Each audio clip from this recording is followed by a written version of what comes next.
Hey my people, what's up everyone? I'm just gonna be talking about divorce and post-divorce in America. Divorce is devastating.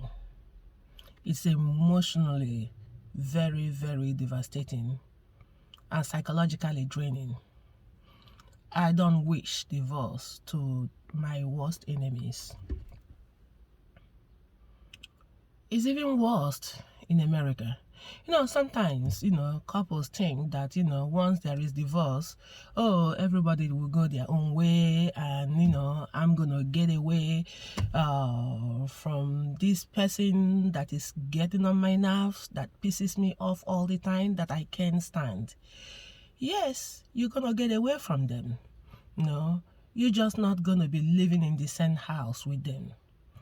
But if you have children with him or her, you're gonna be stuck in their shadow, in your ex's shadow for the next 18 years when those children are going to reach their age of emancipation.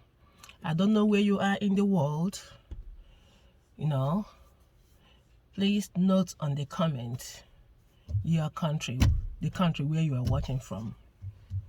But here in America, after the divorce, one person, usually the mother, gets the physical custody of the children, and they also get the child support from the absent parents, the parents that is not living at home. Then the parent that is not living at home, gets visitation right, the right to have visitations with their children. Sometimes it's a joint custody where the both parents share their time with their children. Maybe the kids are with one parent from Monday to Thursday and the other parents have them from Thursday to Monday. It's incredibly difficult situation for everybody, particularly of the kids. Bumping kids here and there, it's something that is very, very unstable. It doesn't create stabilization for the children, and especially when these kids are caught up with parents that is fighting each other, using the children to fight the other spouse. It's even get more tougher. But anyway you see it, this process is very tough on the kids. It's tough on the mother, it's tough on the father. So the court orders visitation for the father that pays the child support, because most of the time the court gives the physical custody to the mother, and the dad pays child support and he gets his visitation right. So the court is going to order the visitation schedule, the frequency, the time, and the time of drop-off and the time of pickup. You must obey that court order. If you violate it 1 or 2 times, if that dad file a case against you in a family court, it can result to the custody being taken away from you, the mom, and switching it over to the dad. So it's a very difficult situation. I can't even begin to tell what the nightmare of being a single mother in America. It's extremely daunting, extremely challenging, extremely difficult. You are going to be the mother, the one parent, like wearing the hat of both parents, being a mother and a father. You have to work full time. You have to, attend to school meetings, everything. If you have multiple children, it's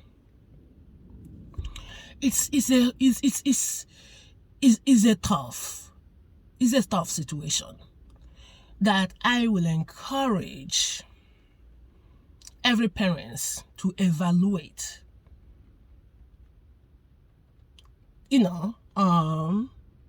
Situation. Give themselves a break to think things over when you want to file for divorce. Because most often, people file for divorce out of anger. Anger is a temporary thing.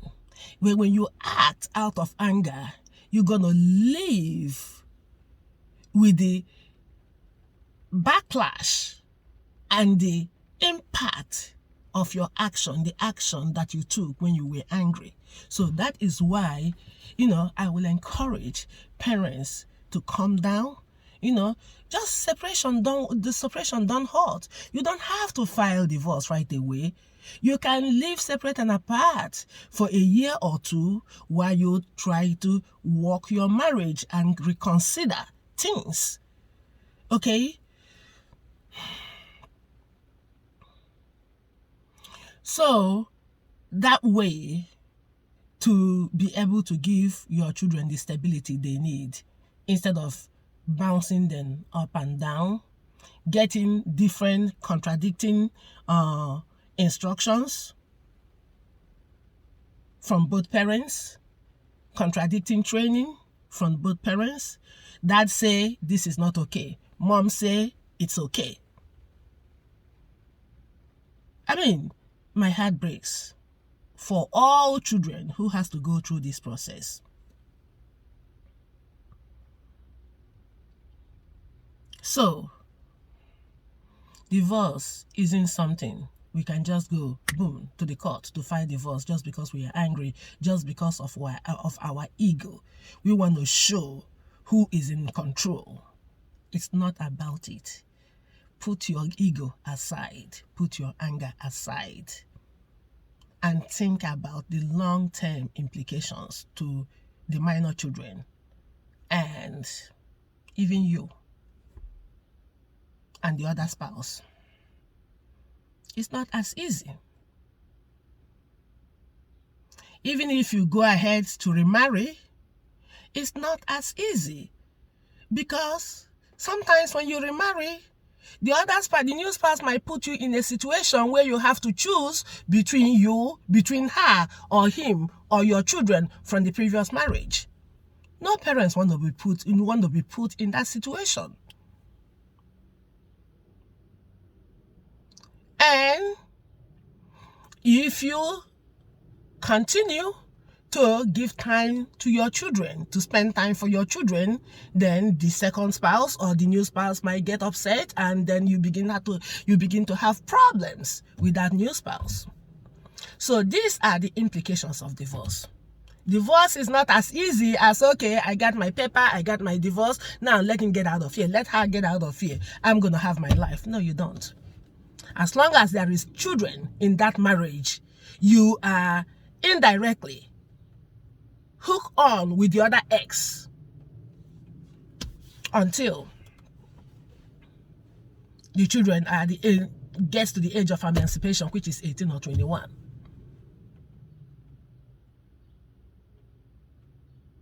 Then the dads, the absent fathers, those who have visitation rights, okay?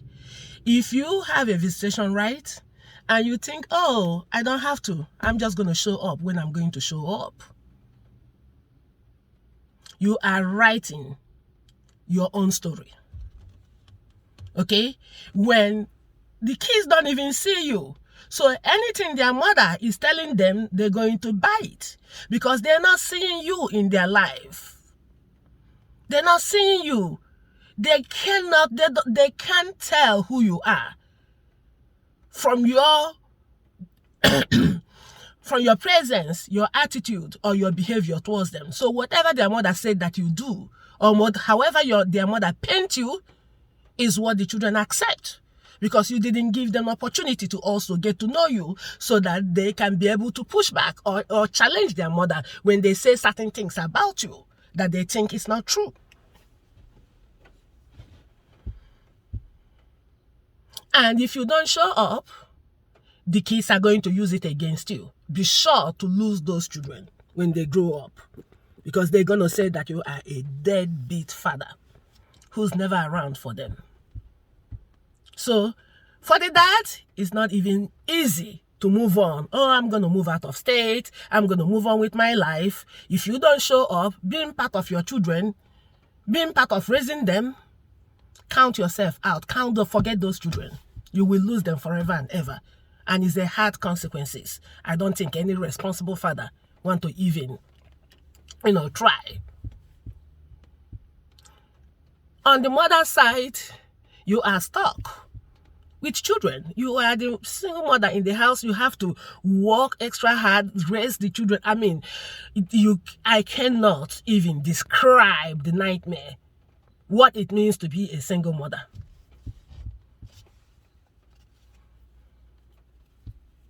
I was one.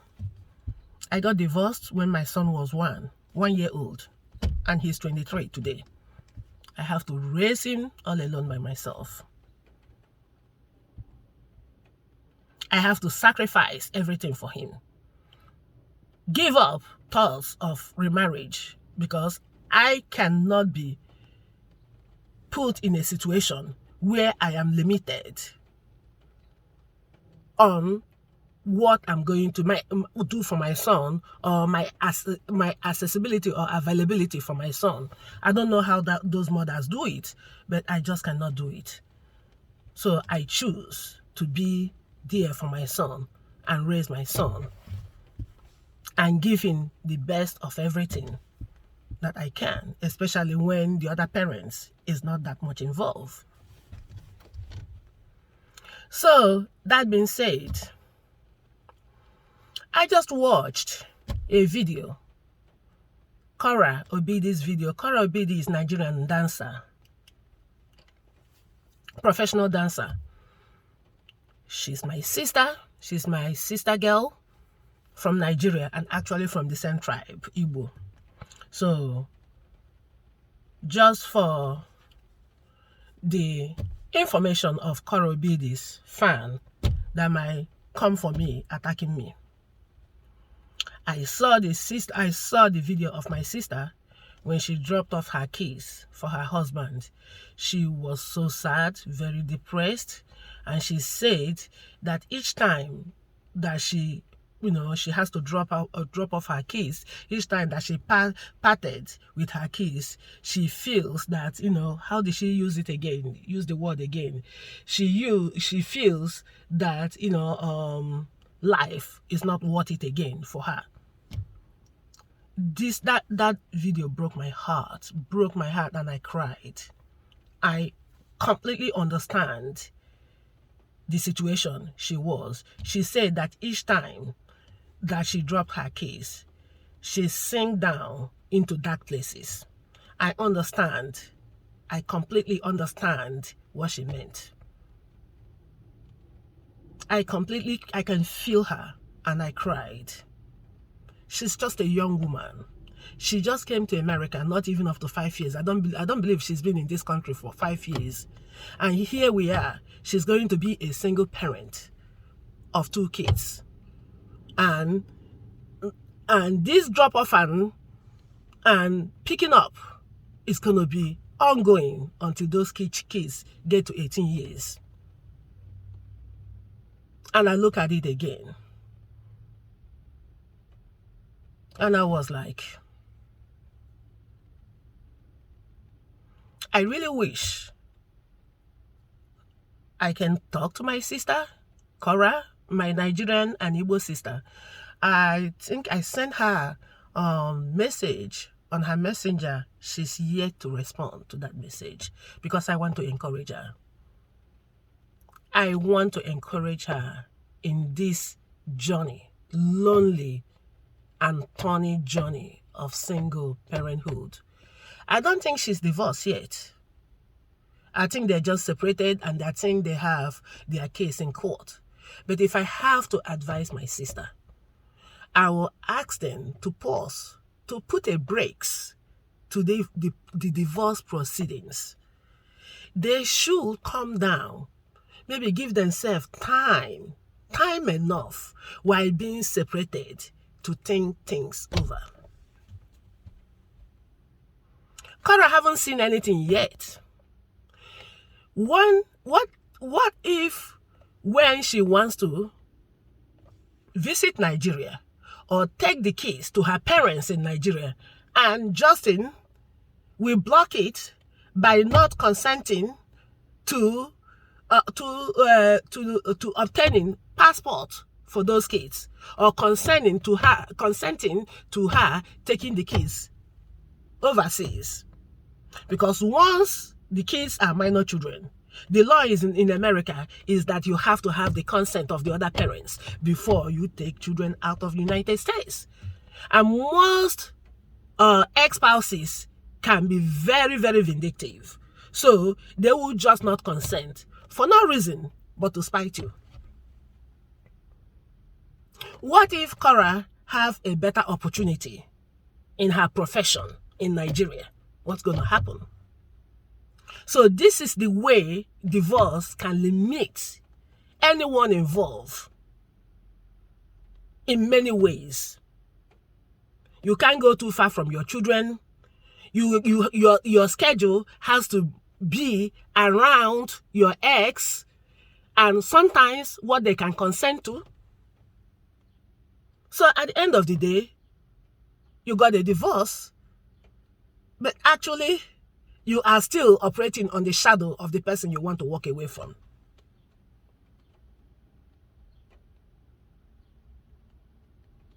So yeah,